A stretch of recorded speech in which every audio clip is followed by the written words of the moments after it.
Hi there, and welcome again to the Explaining History podcast. Today I'm going to be looking at Srinath Raghavan's excellent book, India's War. We've looked at this book before a couple of times, and it's a really interesting social history, more than I think anything else, of the development of the Indian Army and the development of India. And the relationship between India's wartime experience and the struggle for independence after the Second World War, and perhaps the fact that after the Second World War, independence is a kind of like a fait accompli. There's very little chance that the British would ever have been able to retain control of India as a result of their experience during the war, and really the kind of the failings of the British in India and Southeast Asia during the war. This section looks at the Indian Army in Africa, particularly in North Africa, and how Indian soldiers fought along the great campaigns between Egypt and Libya. Srinath Raghavan writes, General Archibald Wavell was enjoying his golf at the Gezira Club in Cairo. This is in 1940. About halfway through the 18 holes, the game was interrupted by his senior intelligence officer. The brigadier bore grave news. France had surrendered. Wavell paused and then moved on. I thought for a moment if there was anything I could do about it. He later recalled, there wasn't. So I went on with the game and was rather pleased that I did the next 2 holes in 3 and 4. This was entirely in character. The commander-in-chief of the Middle East was a man who measured every move. His detached and taciturn demeanour masked a meticulous and imperturbable mind. Wavell's punctiliousness tended, however, to shade into ponderousness. Fortunately, his initial adversary in the Middle East was gripped by caution and indecisiveness. Unfortunately, his own political master itched for action. Wavell and Churchill had a very poor relationship. Wavell was one of Churchill's better generals. There was a personality clash between them. Churchill, as it says here, demanded action. Often action when, for action's sake, when pausing and considering the right course of action or the strategically wise course of action is far more important. The number of blunders that Churchill makes during the war, from getting the Ark Royal sunk to getting the Prince of Wales and the Repulse sunk, to encouraging or ordering troops to be diverted from North Africa just at the pivotal moment when there was victory in sight in North Africa, to be sent to Greece, which was then lost, and then Crete, which was then lost, and so on and so forth. Sir Alan Brooke, Churchill's later Chief of Imperial General Staff, wrote in his diaries that part of his job was to stop Winston from doing things, and to sift out the 9 bad ideas he had every day and find the one good one.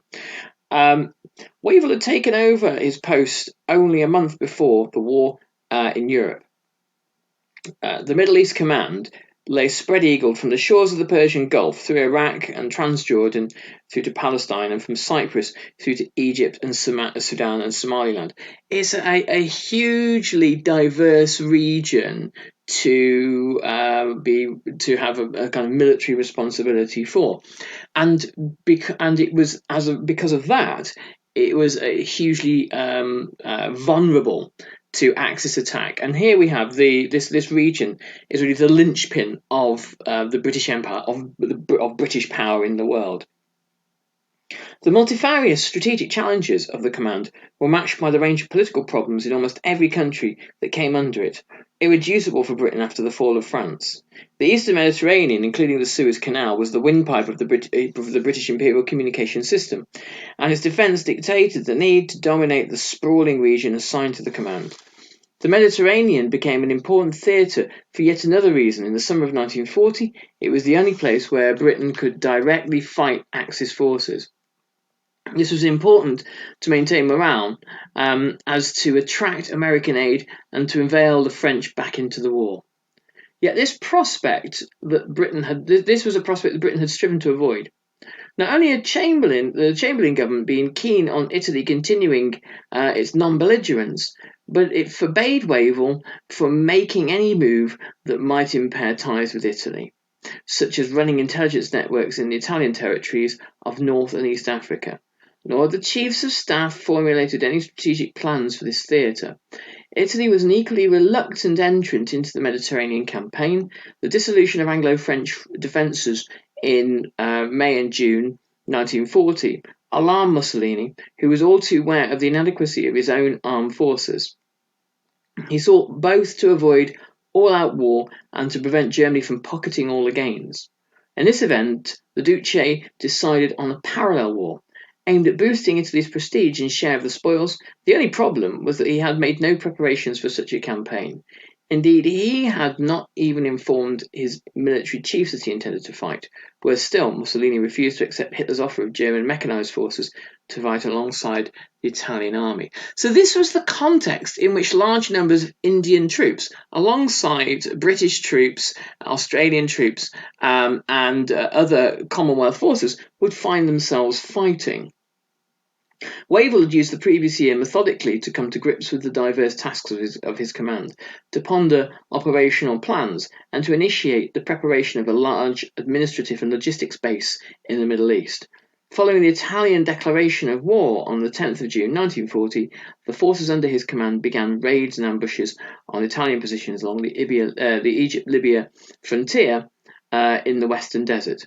Wavell could do no more because his command was numerically and materially inferior to the Italian forces in North Africa.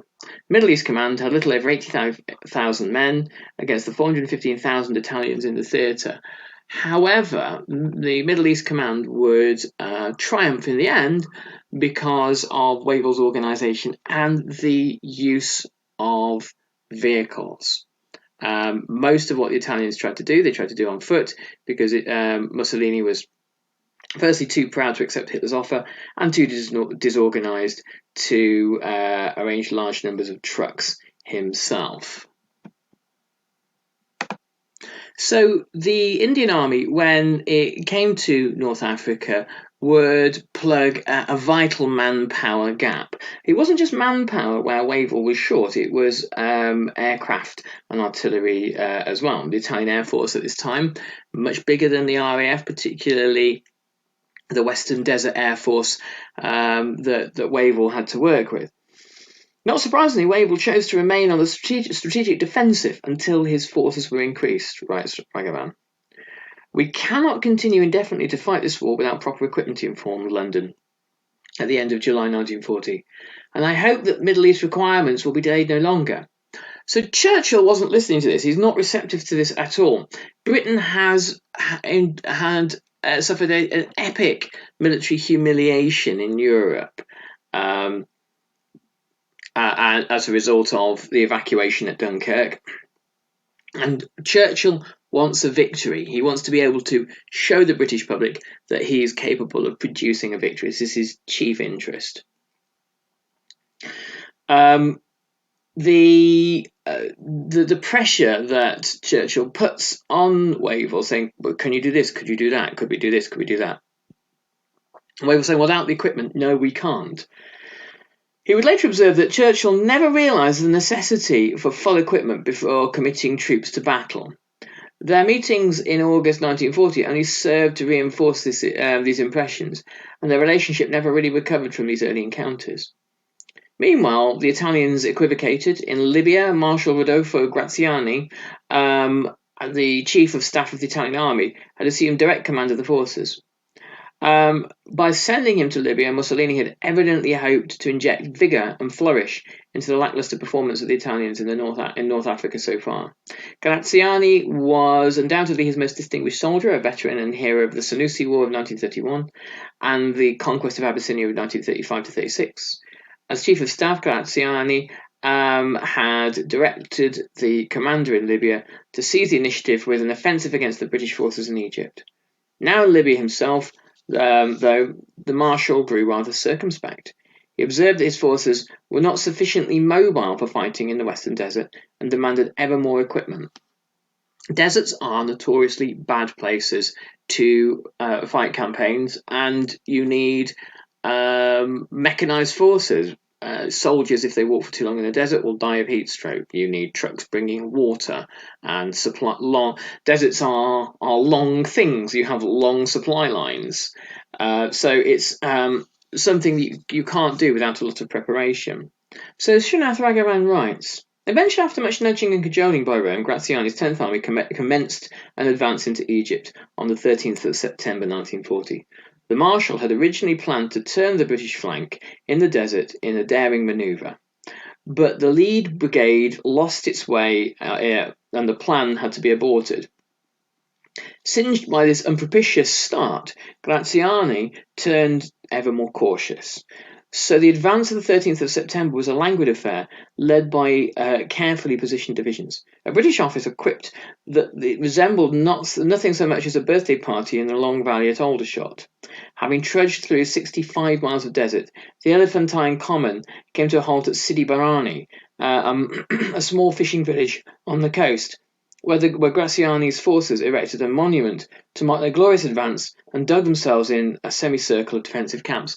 Sidi Barrani is a crucial point in this campaign, and the Allied and Axis armies crossed back and forth through Sidi Barrani on a number of occasions, because the coast, the coast of North Africa is a real kind of pinch point. If you go too far away from this band of territory that runs along the coast from Egypt into Libya, you're in the desert, and that's where tanks get lost in sinking sands and things like that. The open desert is very, very difficult to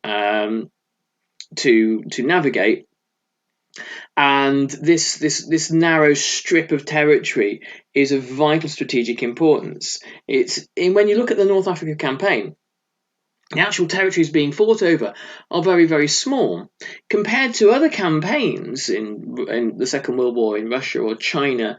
The numbers of men committed are very, very small. And in strategic terms, for the Germans, often North Africa was seen as a sideshow. But in terms of propaganda value and the passion that Churchill attached to it, and the significance that Churchill attached to North Africa, is hugely, hugely important.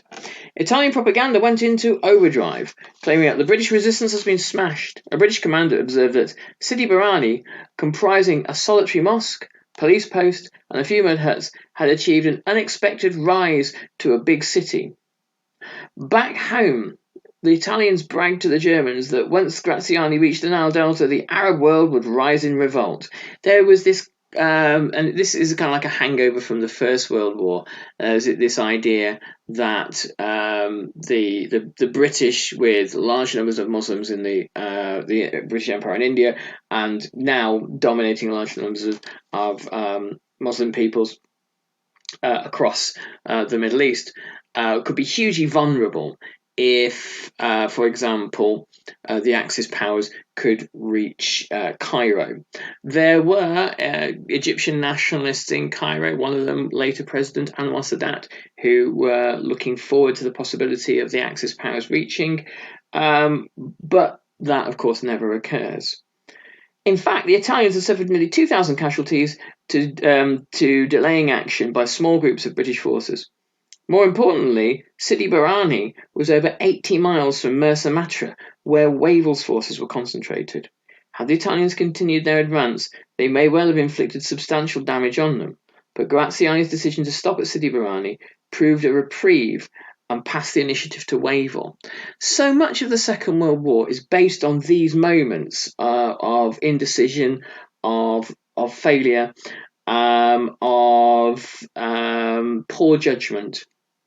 By the way, the desert, the impassable part of the desert I mentioned early on was known as the Qattara Depression, and that was when Montgomery planned the Battle of El Alamein. That was the kind of the sands, the kind of the quagmirish sands that had to be avoided. Against Graziani's 6 divisions, Wavell and his subordinate commander of the Western Desert Force, Major General Richard O'Connor, O'Connor was probably the most successful British general of the Second World War. We'll come to that shortly. Had a paltry force of 2 insufficient equipped divisions. The 7th Armoured Division consisted of 2 brigades, only one of which was fully equipped. The 4th Indian Division had 2 infantry brigades, the 5th and the 11th, each of which had 2 Indian and 1 British infantry battalions. The 4th Division had received its armoured regiment, the Central India Horse, only 5 weeks before the Italian offensive had begun. So they're very new to North Africa. The 4th Indian Division was the first formation of the Indian Army to serve on the front line of the war.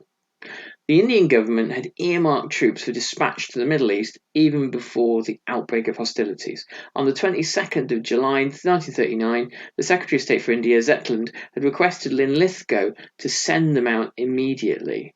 The 11th Infantry Brigade, with an artillery regiment, had sailed from India and reached Suez in mid-August. 3 weeks into the war, the 5th Infantry Brigade, with a force at headquarters, embarked for Suez.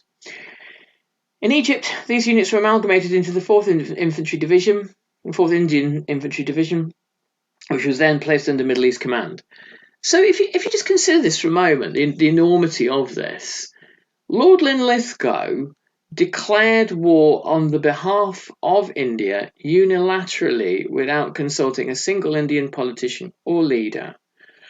Then the Secretary of State for India, Zetland, asked that Indian troops be sent to the Middle East in order to protect British imperial interests. Now, we looked a lot in the last few podcasts when we were looking at this book about the ways in which a new army was being raised in India, and about how the net was being cast much further across Indian society than simply what were known as the martial races, which were mainly people, mainly Sikhs and Hindus from particular families and castes that had long histories of military service.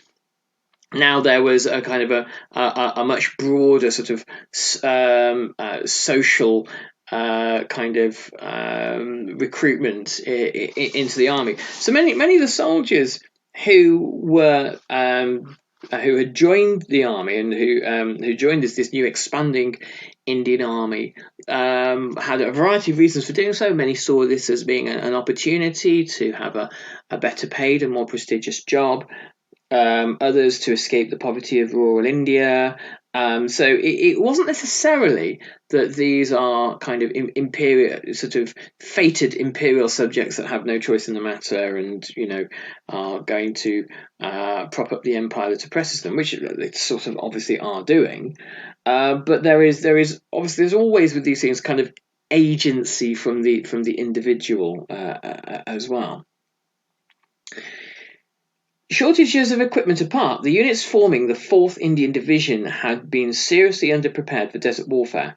As their official historian Riley observes, neither the officers nor the men had ever handled an anti-tank rifle or mortar. They had no motor vehicles or trained drivers. Although the mechanisation of the Indian Army had been approved some time back, the new equipment had not reached India. So these units had at once to be equipped and trained. Prior to the Italian declaration of war, the division spent much of its time training to fight its new fully motorised organisation.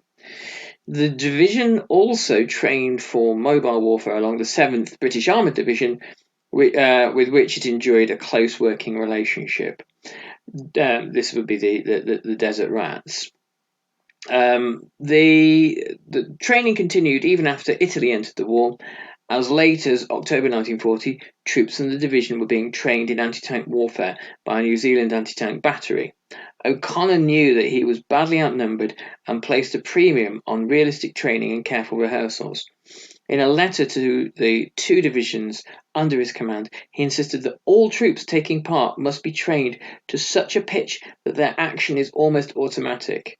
Thus, by the time the 4th Indian Division encountered the Italians, it was very well trained. As a staff officer of the 11th Infantry Brigade called, we were sent out into the desert, and since our training for desert warfare had been hard and continuous, we were fit, we were tough, and we were ready for battle. So I suppose one explanation for the astounding victory that follows, where the small British force managed to defeat an Italian army many times bigger than it, was the fact that, of course, you have a talented commander like O'Connor ensuring that the men know what they're doing almost automatically. But the fact that Graziani isn't doing this.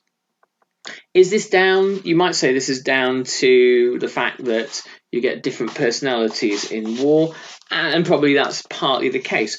But I sense it is something deeper, particularly about the nature, not of fascism in general, but of Italian fascism, and the kind of the rather anarchic nature of it, whereby the assumption that through radical action and decision making and endless dynamism, the enemies would kind of just crumble somehow.